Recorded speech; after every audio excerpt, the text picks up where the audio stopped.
I decided to talk about protests and riots since we have been facing lots of them recently. I personally believe many working out there in the field have no idea how to deal with such issues. It may seem dramatic, but remember, an angry mob can be just as dangerous and unpredictable as just about any natural disaster. Keep in mind, thousands of people get killed in riots all over the world each year. And those riots erupt from a number of racial, religious, economic, political, or social causes that cannot be predetermined. Laws are created to protect other people from what happened to them, etc.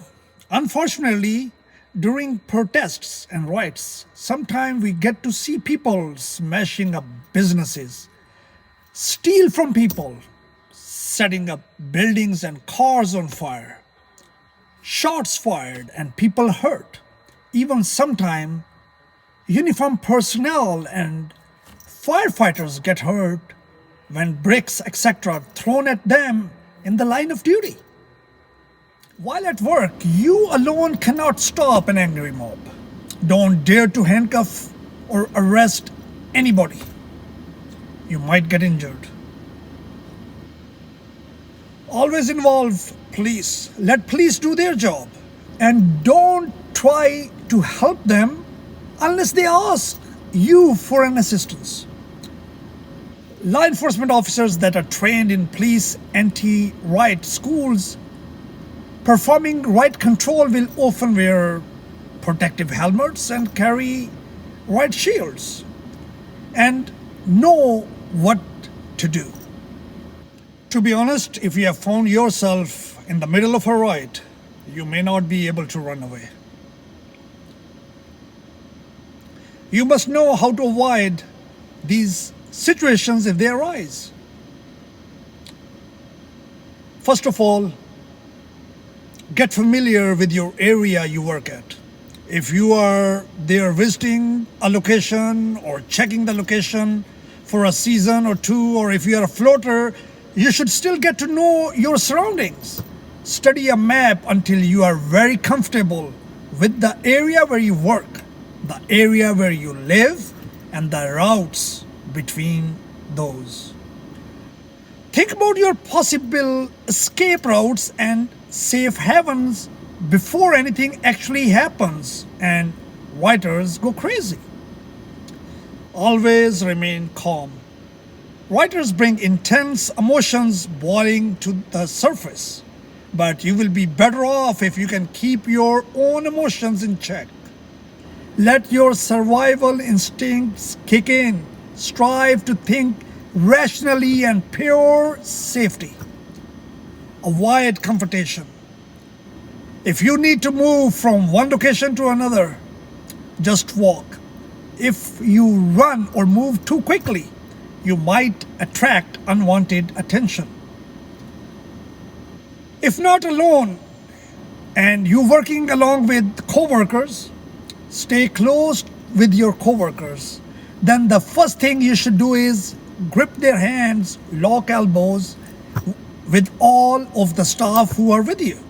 Stick together with your colleagues should be your first priority. Reassure yourself that you have strength in numbers and that you will be fine if you stick together. Try not to get caught in riot. Don't take side or help out. Try to stay away from the mob and away from their actions. Avoid bottlenecks or any areas where lots of people are squeezing through a small space. If you are in a patrol vehicle, drive carefully unless your vehicle is the focus of the angry mob in the riot. You should stay in the vehicle and continue driving as calmly as possible. Try to keep to the streets that are clear of riots and avoid the main roads that are more likely to be occupied. Keep moving forward and do not stop to assess the situation.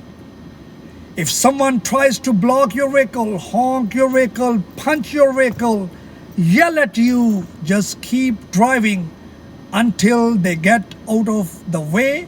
Of course, it don't mean that you should hit the person.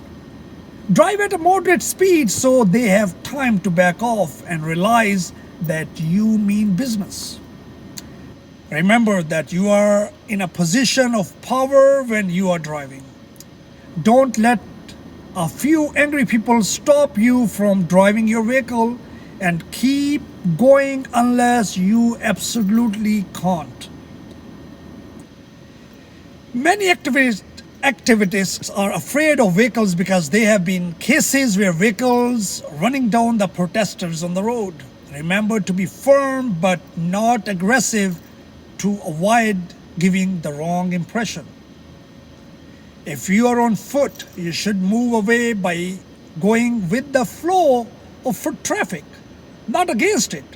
If you go against the traffic, you're much more likely to stand out, to get pushed or blocked.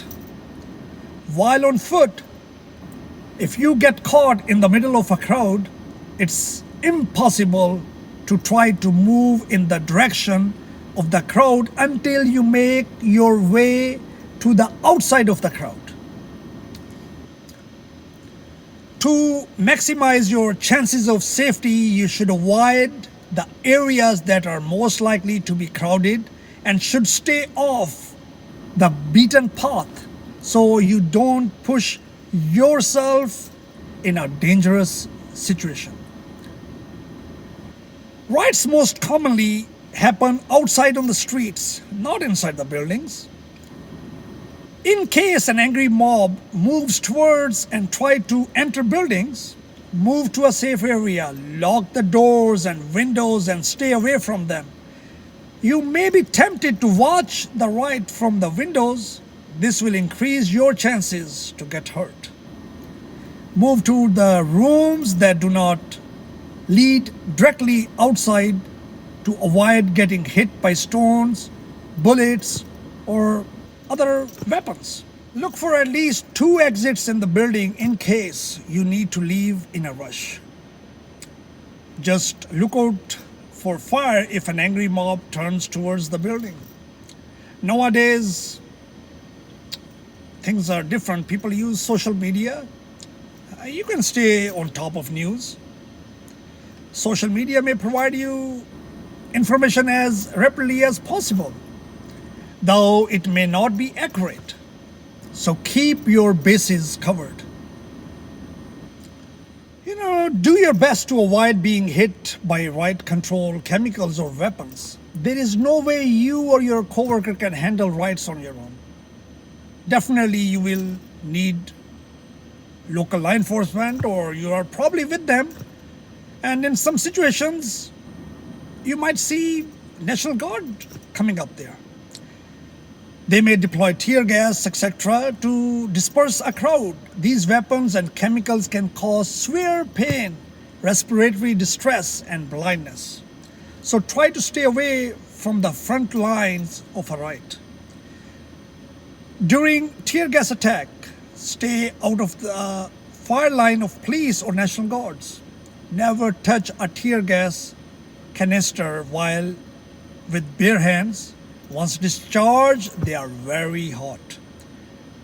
Do not approach police lines to attempt to cross to safety or help. The use of riot control measures, including rubber bullets, tear gas, and water cannons, originate from the police line, and those likelihood of injury is greater there. No material thing worth of your life. I appreciate all of you in the field who worked hard during pandemic. Stay safe. May God bless you, your families, and may God bless United States of America. Thank you. please call us to receive a complimentary personal visit from a VSF security expert to discuss your security needs. Our phone number is 800-981-3113. Email info@vsfus.com. Or you can visit our website for more information at www.vsfus.com.